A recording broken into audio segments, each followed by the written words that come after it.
Shalom, tudo bem com vocês? Nós vamos estudar agora a porção 73 e 74 da Torá. Como você já sabe, nós estudamos a porção da Torá trienalmente. Normalmente os movimentos judaicos, eles estudam anualmente. Nós, para facilitarmos a compreensão, para tratarmos de assuntos um pouco mais profundos, optamos em fazer esta sequência de estudos.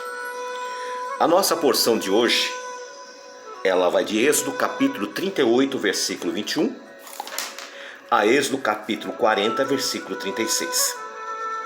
Mas antes de darmos continuidade, eu gostaria de fazer aqui uma pontuação na porção da semana passada.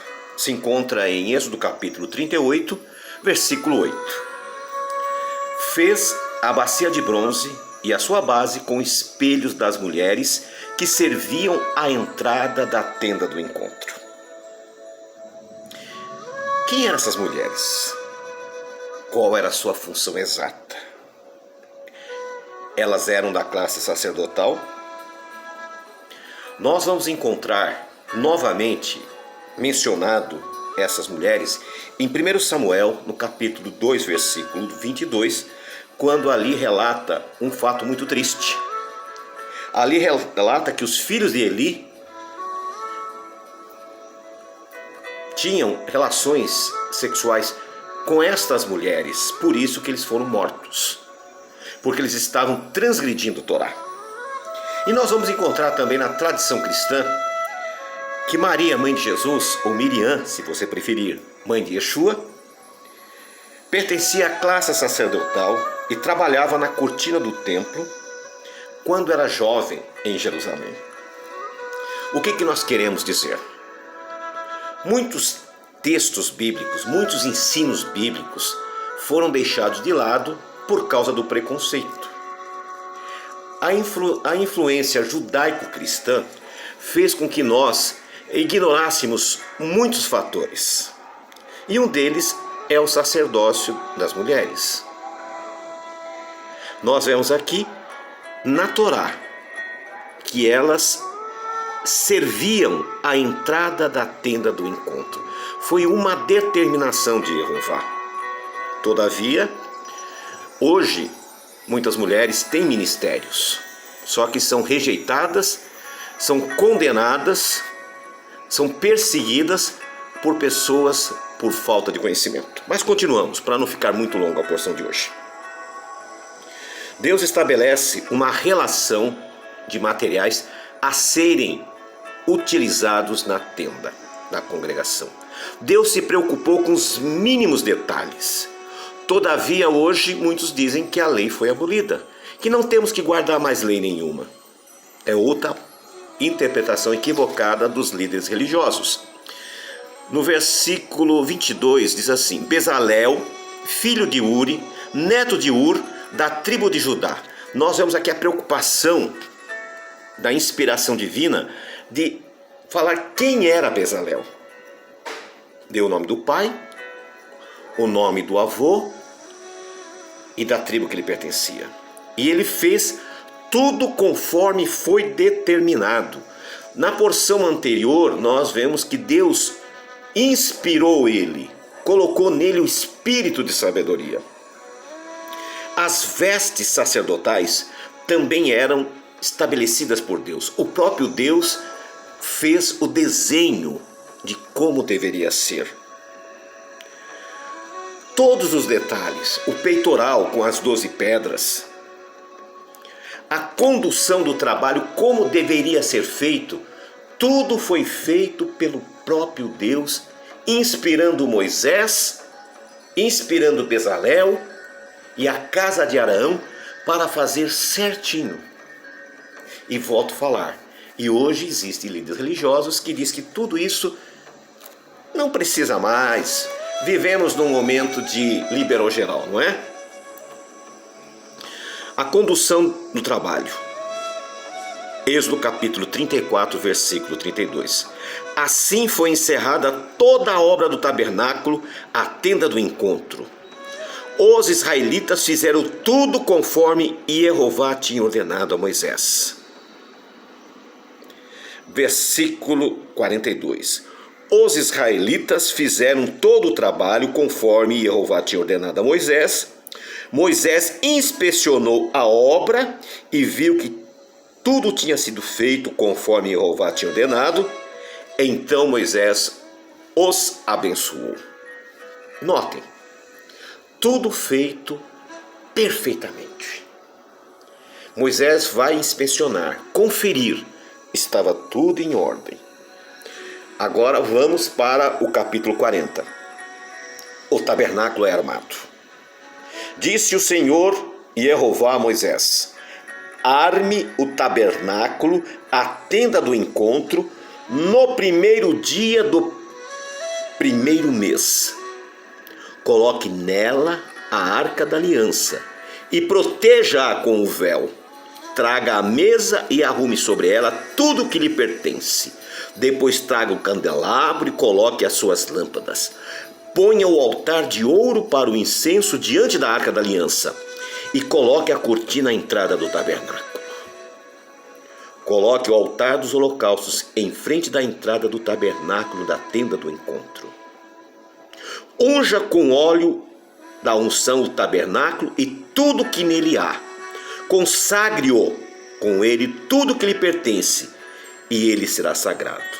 Então nós vemos aqui, quando nós ungimos com óleo os objetos, os pertences da casa de Deus, aquelas coisas passam a ser consagradas. Traga Arão e seus filhos à entrada da tenda do encontro e mande lavar-se. Vista depois Arão com as vestes sagradas, unja-o e o consagre para que me sirva como sacerdote. Traga os filhos dele e vista-o com túnicas, unja-os como você ungiu o pai deles, para que me sirvam como sacerdotes. A unção deles será para um sacerdócio perpétuo, de geração em geração. Moisés fez tudo conforme o Senhor havia ordenado. Versículo 17 do capítulo 40. Assim o tabernáculo foi armado no primeiro dia do primeiro mês do segundo ano. Moisés armou o tabernáculo, colocou as bases em seus lugares, armou as molduras, colocou as vigas. Colocou também as tábuas da aliança na arca e fixou nela as varas. E nós vemos aqui tudo aquilo que havia sido ordenado foi feito de conformidade com a vontade do Senhor. Versículo 34. Então a nuvem cobriu a tenda do encontro e a glória do Senhor encheu o tabernáculo. Moisés não podia entrar na tenda do encontro porque a nuvem estava sobre ela e a glória de Jeová encheu o tabernáculo. Sempre que a nuvem se erguia sobre o tabernáculo, os israelitas seguiam viagem. Mas se a nuvem não se erguia, eles não prosseguiam. Só partiam no dia em que ela se erguia. De dia a nuvem do Senhor ficava sobre o tabernáculo, e de noite havia fogo na nuvem, à vista de toda a nação de Israel em todas as suas viagens. Percebam? Nós acabamos de encerrar o livro de Êxodo.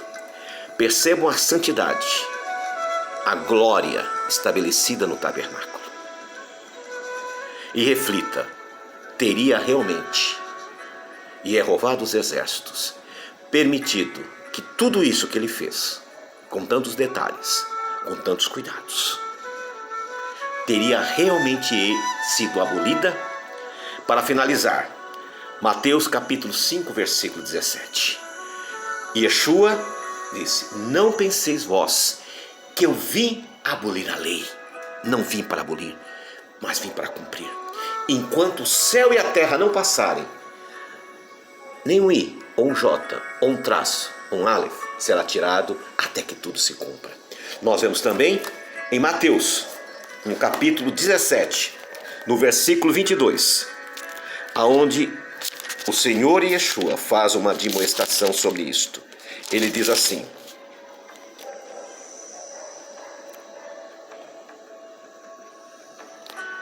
E muitos me dirão naquele dia: Senhor, nós fizemos tantas coisas em teu nome, expulsamos demônios.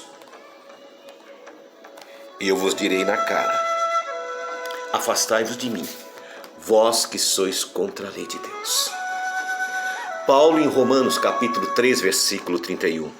Anulamos, pois, a lei pela fé? De maneira alguma. Antes estabelecemos a lei. Nós vemos em Tiago, capítulo 2, versículo 10. Aquele que guarda todos os mandamentos, mas transgride um, torna-se culpado de todos. E, finalmente, a epístola de João, 1 João, capítulo 2, versículo 4, diz assim: E nisto sabemos que o conhecemos se guardamos os seus mandamentos. Aquele que diz eu conheço e não guarda os seus mandamentos é mentiroso, e a verdade não está nele. Mas qualquer que guarda a sua palavra, verdadeiramente o amor de Deus está nele. O próprio João vai dizer que muitos anticristos já estavam entre eles.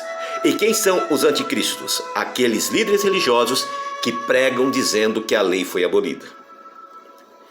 Aqui encerramos mais uma porção da Torá. Encerramos o livro de Êxodo. Na próxima semana nós estamos entrando no livro de Levítico. Que o Deus bendito visite a cada um nesta manhã, neste dia, em que nós, em nome de Yeshua, estudamos a sua palavra.